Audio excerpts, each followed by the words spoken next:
strong.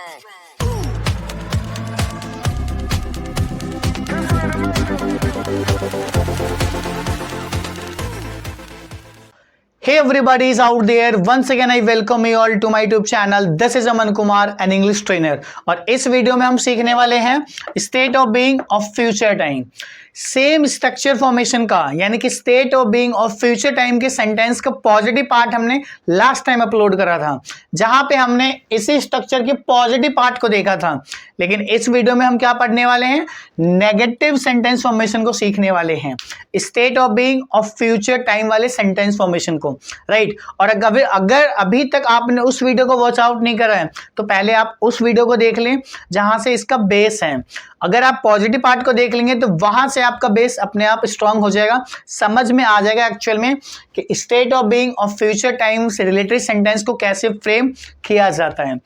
तो बढ़ते हम अपने सेंटेंस के तरफ. उससे पहले प्यारा सा रूल के तरफ कि नेगेटिव सेंटेंस फ्रेम करने का क्या रूल रहेगा, क्या तरीका है जिसके मदद से हम सेंटेंस को फ्रेम कर पाएंगे नेगेटिव सेंस में. So without further ado let's get the ball rolling.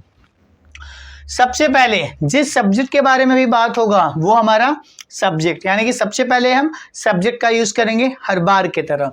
Second number पे आपको क्या यूज करना है? विल. पहले आपको क्या यूज करना था? पॉजिटिव में विल भी इकट्ठे करना था, लेकिन अब विल भी इकट्ठे नहीं करना है. अब आपको सबसे पहले सब्जेक्ट का यूज करना है, सेकंड नंबर पे विल का यूज करना है. जैसा कि हम इसमें नेगेटिव सेंटेंस रिलेटेड सेंटेंस को फ्रेम करने वाले हैं तो थर्ड नंबर पे आपको नॉट का यूज करना है. क्लियर? फोर्थ नंबर पे आपको अब बी का यूज करना पड़ेगा.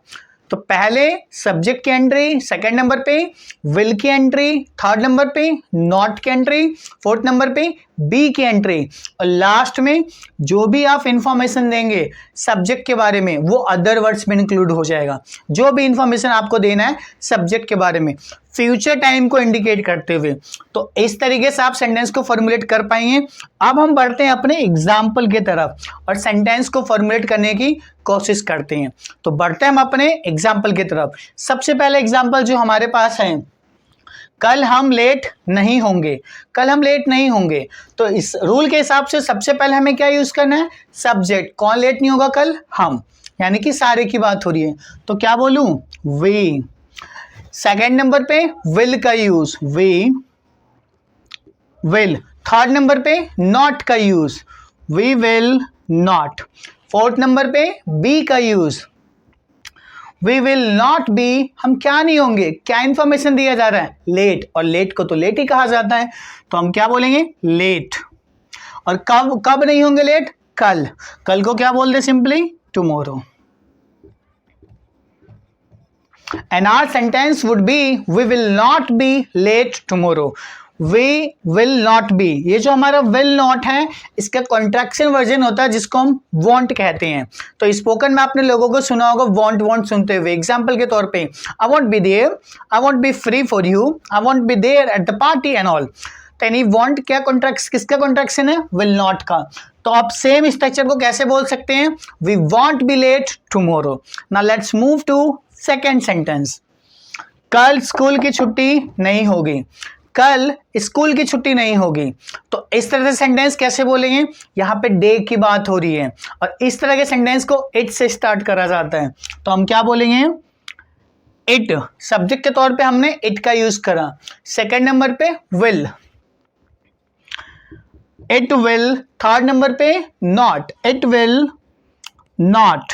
फोर्थ नंबर पे बी का यूज करना हमें, इट विल नॉट बी. छुट्टी को क्या बोला जाता है? हॉलीडे बोला जाता है. एक वर्ड और आता है जिसको हम बोलते हैं डे ऑफ, तो हम वहां पे उसका यूज कर सकते हैं. हम क्या बोलेंगे? अ day of, a day of. तो ये सेंटेंस क्या बन गया? It will not be a day of. लेकिन कब छुट्टी नहीं रहेगी और कहां से छुट्टी नहीं रहेगी? कल छुट्टी नहीं रहेगी, तो क्या बोलेंगे? It will not be a day of. कहां से छुट्टी नहीं रहेगी? मतलब छुट्टी कहां नहीं होगी? स्कूल में.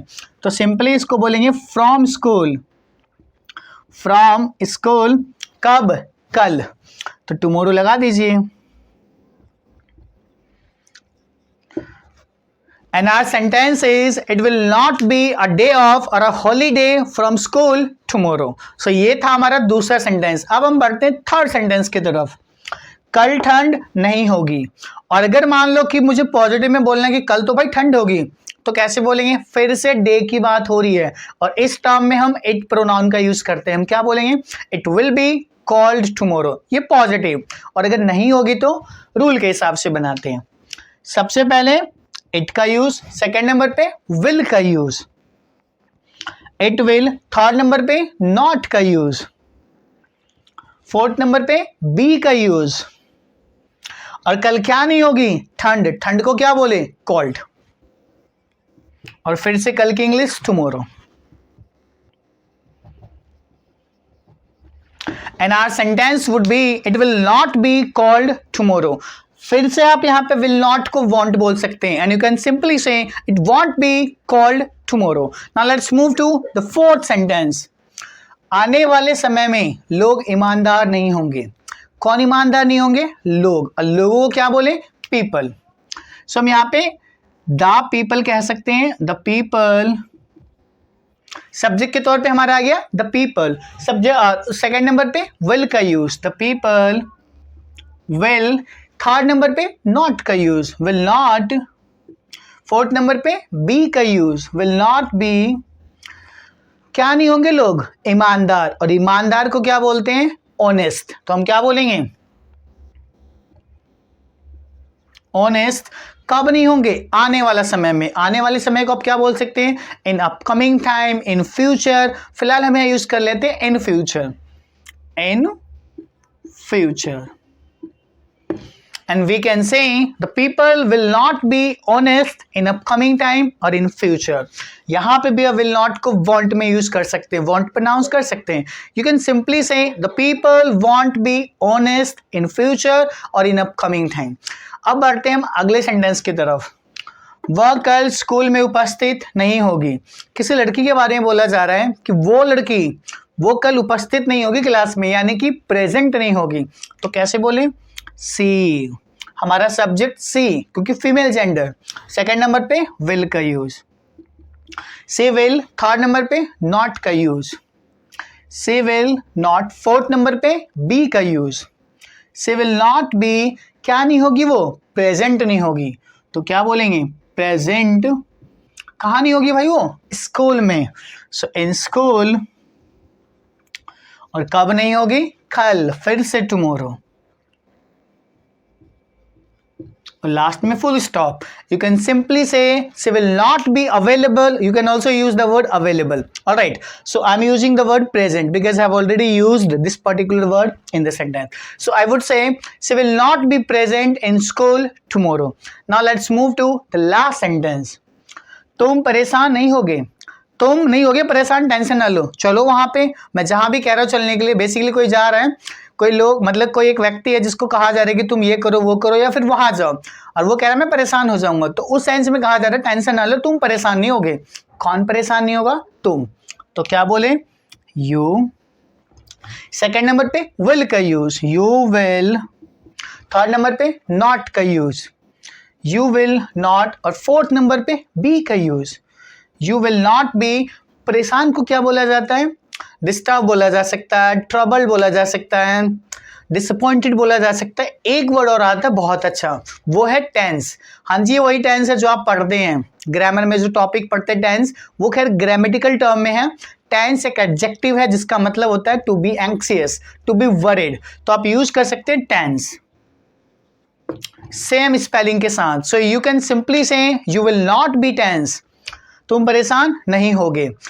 शॉर्टकट में फिर से आप क्या बोल सकते हैं? You won't be tense.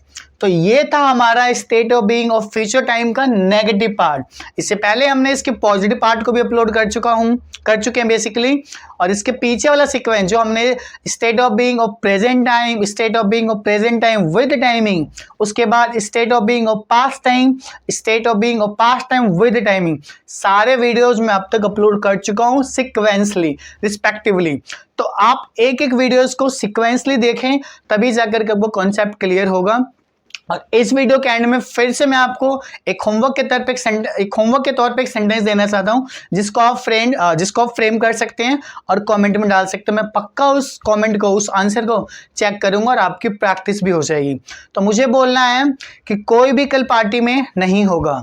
क्या सेंटेंस है? कोई भी कल पार्टी में नहीं होगा. You got to do one thing. Just try to answer this question in the comment section below. I would love to check out your answer. Meanwhile, I'm gonna end up this class. Take care, stay safe, keep learning, and yes, thank you so much.